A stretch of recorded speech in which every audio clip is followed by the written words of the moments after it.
Senator McKim. Pursuant to Standing Order 75, I am proposing that the following matter of public importance be submitted to the Senate for discussion. The Albanese government should use our close relationship with the United States of America and the United Kingdom to free Julian Assange and bring him home. Is the proposal supported?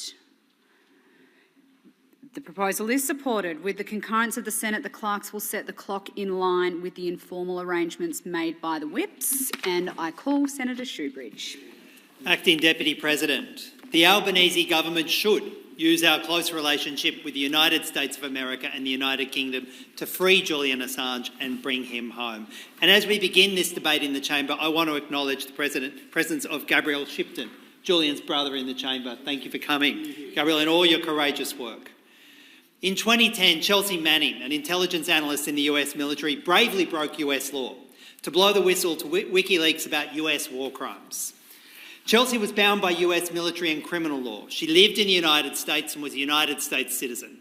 In 2013, Chelsea was convicted of 17 serious criminal charges and sentenced to 35 years maximum security imprisonment. 4 years later, Manning's government acknowledged the wrong in imprisoning her, and her sentence was commuted by US President Obama, and she was released from prison in 2017. In 2010, Julian Assange, an Australian journalist living outside the United States with no legal or contractual obligations to the US, published Manning's material on WikiLeaks. This included thousands of documents that exposed the brutal reality of US-led wars. One of those was the deeply distressing video of cold-blooded murder by a US Apache helicopter of Iraqi citizens that included 2 Reuters journalists. Since then, the US has been openly targeting Julian Assange in order to prosecute him under the US Espionage Act. As part of this, in late 2010, the US National Security Agency added Assange to its manhunting timeline, an annual account of efforts to capture or kill alleged terrorists. For the decade that followed, the US named Assange as effectively an enemy of the state. And in 2019, he was charged with multiple breaches of the Espionage Act, with a maximum sentence of 175 years in prison. For the past 4 years, Assange has been held in solitary detention in a UK maximum security prison, awaiting extradition to the US. It's now 2023, and Julian Assange is still in jail, still hounded by the US, and where is his government? What is it doing? Julian Assange is not a soldier. He's a journalist with no connection to the US, no valid legal or contractual obligations of secrecy to the US government, and is still in jail, still being persecuted by the US, abandoned by Australia, and facing a lifetime in a US prison. What was Julian's crime? Telling the truth. Telling this history tells the truth and the reality about the US-Australia relationship. The real reason Julian Assange is still in jail is because whether it's Prime Minister Albanese or Prime Minister Morrison, Australian leaders are willing to trade a citizen's liberty, their right to speak truth to power, for a close and unquestioning bear hug from a US president. They say truth is the first victim of war, and in the case of Julian Assange, that's a truth the whole world is seeing. I'm standing in this chamber today with my colleagues, echoing the concerns of millions of Australians who can see what is happening to Julian Assange as an outrageous attack on journalism and on the truth. The Albanese government, it's true, have raised the imprisonment and extradition of Julian Assange when speaking privately with their US counterparts. They've had quiet chats, maybe a carefully worded communique, but they've never even put a single element of the Australia-US relationship on the line for Julian's freedom. Days ago in Brisbane, US Secretary of State Anthony Blinken launched an extraordinary attack on Julian Assange. He backed in allegations that Julian had not only engaged in serious criminal conduct, but he'd risked harm to US national security. All the while, Australia's Foreign Minister, Senator Wong, stood by mutely, not defending Julian and accepting Blinken's lies. It was almost as though she believed them. The US relationship, we're told, is critically important to both countries, and many hoped this would work in Julian's favour. But the reverse, it seems, is true. We have the US saying to our Prime Minister, buy our nuclear submarines, fighter planes and missiles, host our bases, embed our spies, don't forget to smile like it's good for you, and by the way, we will jail your people whenever we choose. And what is Prime Minister Albanese saying? Sure, what a deal. When I talk with the many good, committed people who are working to bring Julian home, they tell me how they hope that Labor will do what is needed to make this happen. Because failing to do so sends a clear message to our biggest allies that Australia is a walkover. So we say to Prime Minister Albanese today, if not now, then when? When will you tell the US that the next purchase of US military equipment is on the line, or AUKUS is at play, if they don't respect our citizens' right to truth, and if they don't end the prosecution so that we can free Julian Assange and bring him home? Thank you, Senator Shoebridge. Senator Rennick. Thank you, Acting Madam Deputy Chair. Look, I support this motion to a degree. I think that there should be some facts put on the table. My understanding of it was that the crime that was alleged against Julian Assange should have been actually put on to some Guardian journalists who actually released the encryption code that gave access to the WikiLeaks file. That was actually by the Guardian, who, and these particular journalists actually wrote down the encryption code in a book that they wrote about WikiLeaks. So I fail to see why Julian Assange is actually being held accountable for this particular so-called crime, and not the Guardian journalists who released the actual encryption code. I'm also led to believe that there is another, leaker of data that also leaked similar files that Julian Assange is accused of being guilty of, and the US government isn't actually going after them. Furthermore, it's been reported that Robert Gates said that no Afghani troops were actually put at risk, interpreters, or no American soldiers or Australian soldiers, I'm led to believe. So, look, I don't necessarily think that we should be putting our troops in jeopardy when it comes to these wars, but at the same time, I do believe in the role of free speech, and I do think that we need to hold governments to account for the decisions that they make when they start to go into other countries. Now, what's particularly annoying about the Assange case is that he was basically disclosing information in regards to the Iraq War. Now, I think everyone in this chamber agrees that the Iraq War was a gross violation of human rights. There was never any biological weapons of mass destruction. The whole thing seemed to be a setup. I mean, my view on this is, the year before that this war was started, Saddam Hussein said that he was going to start accepting payment for oil in the euro, and anyone that's followed the machinations of the International Bank of Settlements and prior wars throughout history knows that whenever you start to attack in a currency, that is when the bankers come in. And we saw that with when they took out Gaddafi. He was talking about bringing in the African dinar backed by gold. That's not just my opinion. A bloke by the name of Sidney Blumenthal, who's an advisor to Hillary Clinton, that was later leaked on WikiLeaks. He advised against that as well. We know after World War II that the Bank of England was nationalised, and all the debts from World War II were stuck into the Bank of England. Hence, that was the way the wealth was transferred from the old world to the new world, similar to World War I, where Germany copped all the debts. So I think that there needs to be much greater scrutiny, and it's very unfair to hold Julian Assange to account for basically trying to get to the bottom, for me personally, of what was going on in the Iraq War.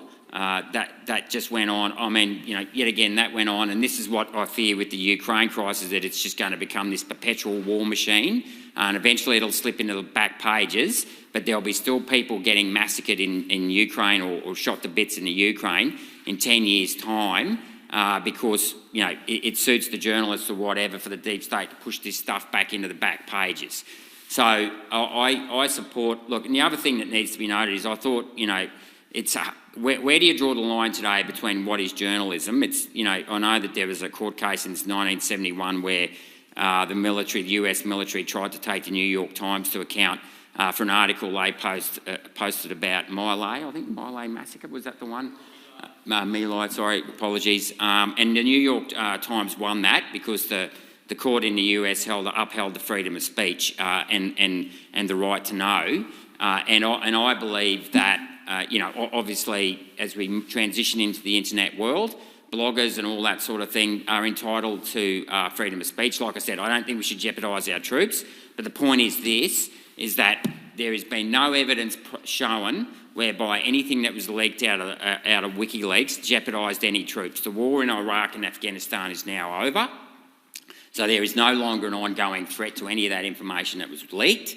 But furthermore, the question needs to be asked is, why is it a Julian Assange in jail under heinous conditions when other people that were more responsible for many more deaths aren't actually having the finger pointed at them and being asked, well, how did we get into this situation in the first place? So I think in the name of humanity, I think in the name of our relations, and this is not an attack on the people of the US or Great Britain, it's an attack on the deep state that has taken over these countries' governments. Thank you, Senator Rennick. Your time has expired. Senator White.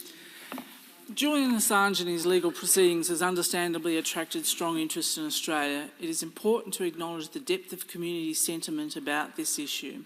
Indeed, my own electorate office receives calls from concerned members of the public about this issue, and I welcome those representations. It's important to note that the Australian government has made clear its view that Julian's case has dragged on for too long and that it should be brought to a close. Both the Prime Minister and the Foreign Minister have personally expressed this view to the governments of both the United Kingdom and the United States, and will continue to do so. At this point, I might add that this is an issue that requires a measured and sustained diplomatic approach based on mutual respect. I've known Senator Wong for many years, and I know her approach to this matter and to all her important diplomatic work is sound, measured and a sustained approach that prioritises diplomacy and respect. It's also worth making the point that the Australian government is unable to intervene in another country's legal or court processes, just as another country is unable to intervene in Australia's legal processes. Further, as the Australian government is not party to these legal proceedings, we cannot influence them. They are a matter for the independent foreign court of law, not the Australian government.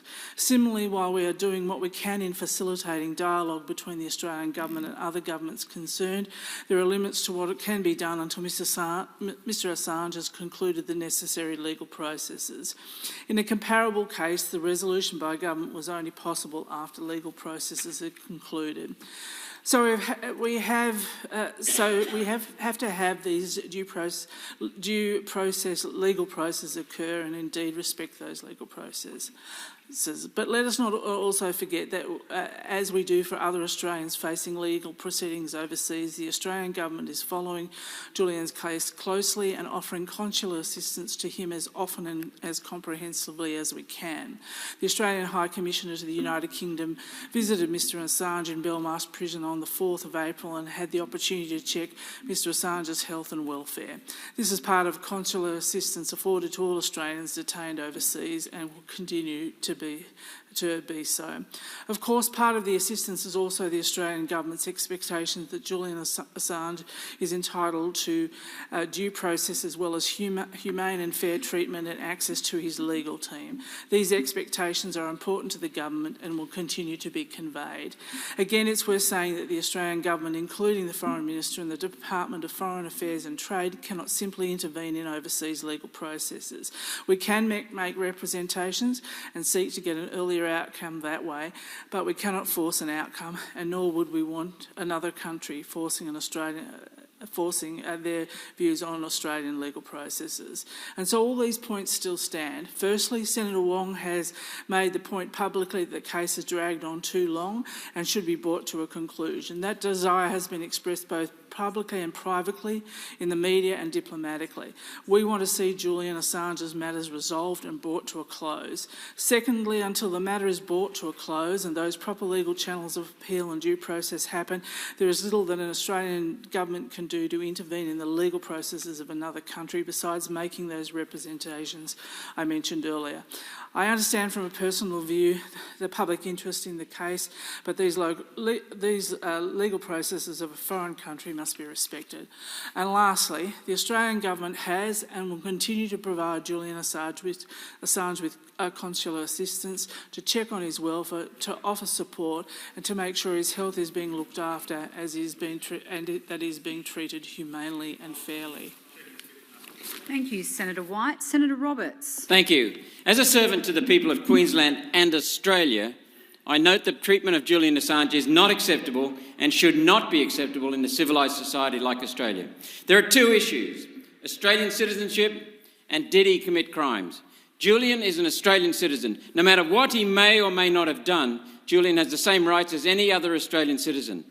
It's terrifying that the rule of law protecting Australians from capricious government action can be trashed in this manner. Julian has lost 13 years to confinement already, and is now the United States is threatening him with life in prison for telling the truth in exposing the murder of innocent civilians during Operation Enduring Freedom. Enduring Freedom, now that's ironic. Perhaps the United States needs a dictionary. Freedom means the right to free speech, especially for investigative journalists who investigated the US government's illegal actions. That's part of every journalist's duty, exposing illegal behaviour. The US Constitution guarantees freedom of speech. American governments have trashed their nation's constitution. While freedom of speech is not enshrined in our constitution, I'm advised it is enshrined in High Court rulings. Despite that, it means little, as many, including myself, discovered during COVID. Clearly, the US government is making an example of Julian Assange to dissuade other journalists from publishing the truth about other illegal US government activity. Let's connect the point about freedom of speech and COVID. We're now seeing remarkable facts emerging about big pharma, big government, big tech. Imagine if Julian had been freed during COVID and WikiLeaks was functioning properly. All the documents it's taken years to start prizing out of the hands of big government, big pharma state, showing the most egregious and inhuman breaches of truth and decency, may have been brought to light much earlier. Instead, we had a compliant mouthpiece media that repeated the talking points of the pharmaceutical state. Government has three roles: protect life, protect property, protect freedom. Successive Australian and American governments are taking lives, killing people in unauthorised state-sanctioned killings, stealing property, transferring wealth from we the people to big pharma, removing freedom, imprisoning journalists and thereby destroying the nation's freedom and all people's and every person's freedom. Julian has suffered 13 years of deprivation of liberty for serving the country. Opponents say he jeopardised American soldiers and spies. Now, a court can decide that. Remember the weapons of mass destruction claims? The perpetrators admitted they had no evidence. Who held them accountable? Not one member of Parliament, not one member of Congress. They got away with it. To anyone who thinks Julian Assange deserves the treatment he's getting, remember the wisdom of the words of St. Francis of Assisi. There, by the grace of God, go I. Our government needs to use our close relationship with America to bring Julian Assange home now. Thank you, Senator Roberts. Senator Whish-Wilson. The media have dubbed Julian Assange the most famous political prisoner in the world.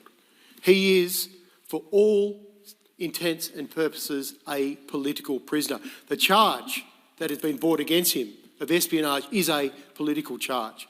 So it was very disappointing to hear the Labor Party in here today rolling out the same lines that they've been rolling out for the last 18 months, that they can't intervene because of legal proceedings.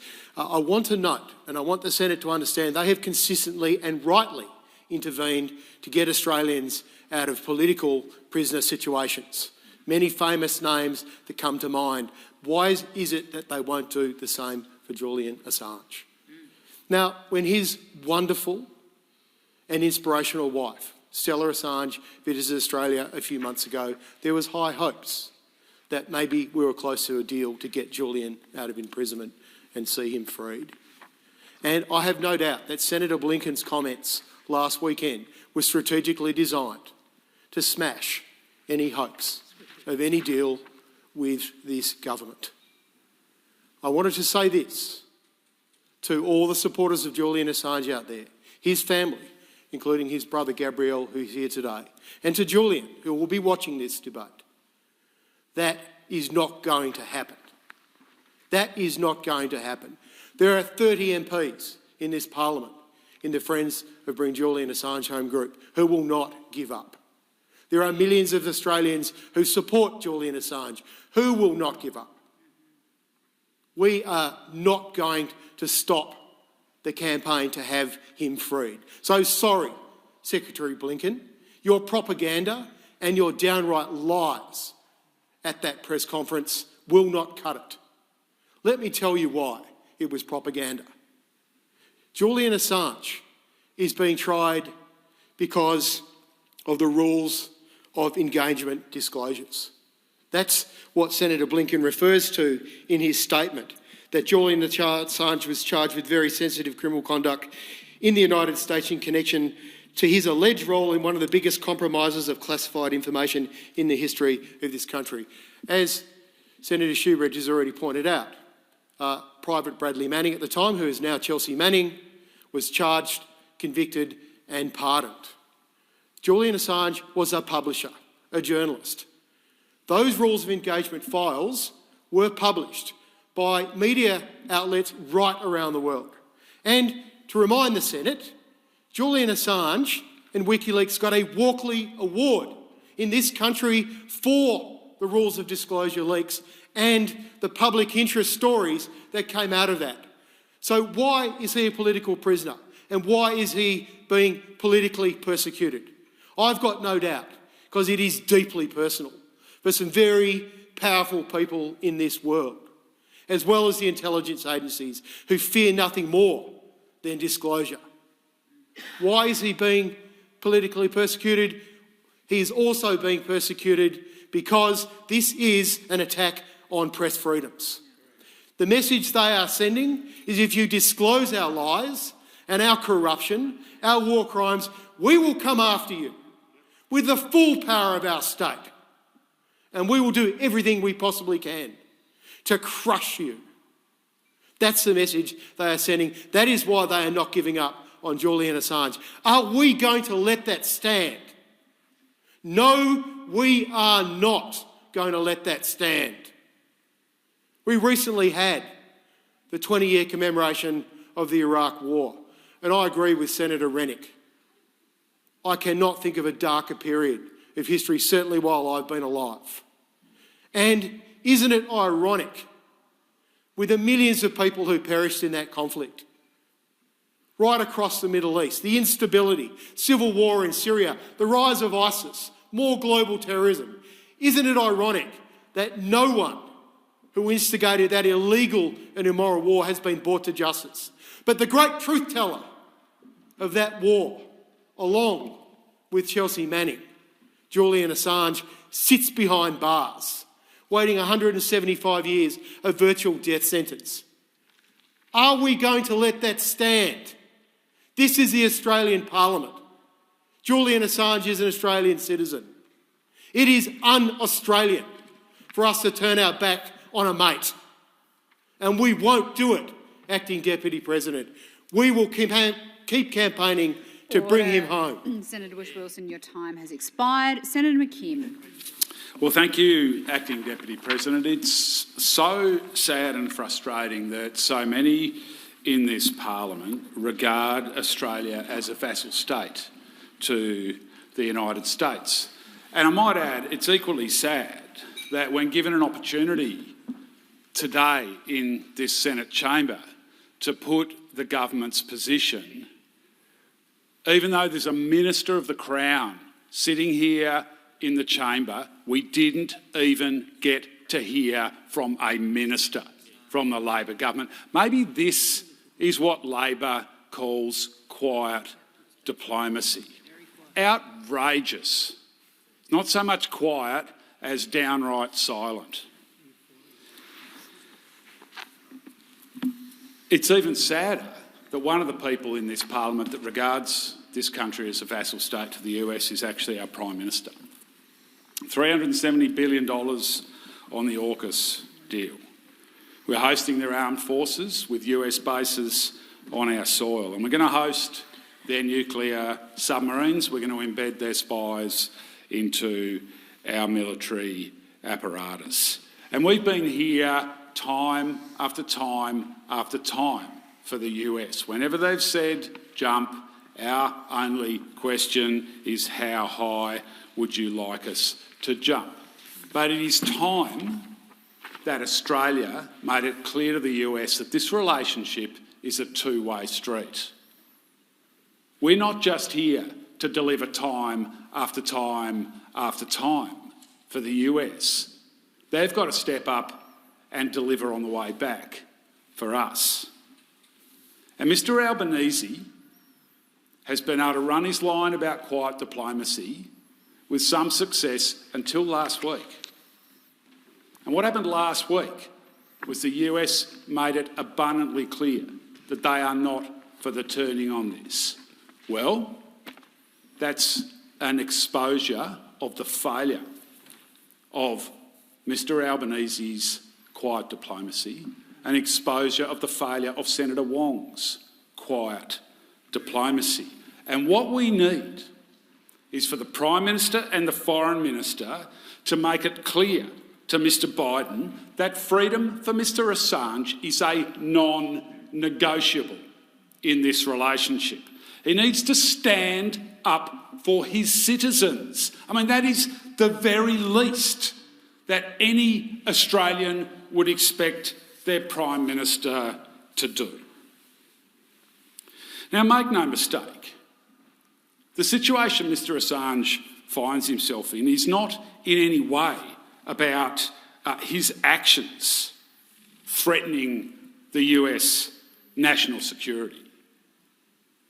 The reason the US is behaving like it is motivated by three things. Firstly, their utter humiliation and embarrassment that Mr Assange exposed the US military as having committed murder and war crimes. That's the first reason. The second reason is their desire to send a chilling message to the media around the world that they shouldn't report on things like the US military engaging in murder and war crimes. A blatant attack on the press freedoms that are such a fundamental part of any liberal democracy. And thirdly, to send a chilling message to anyone else who might be thinking of blowing the whistle, like Chelsea Manning did in the future.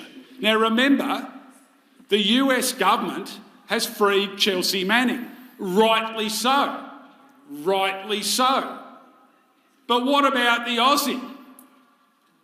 What about the Australian citizen who published the information, who published it, who didn't leak it?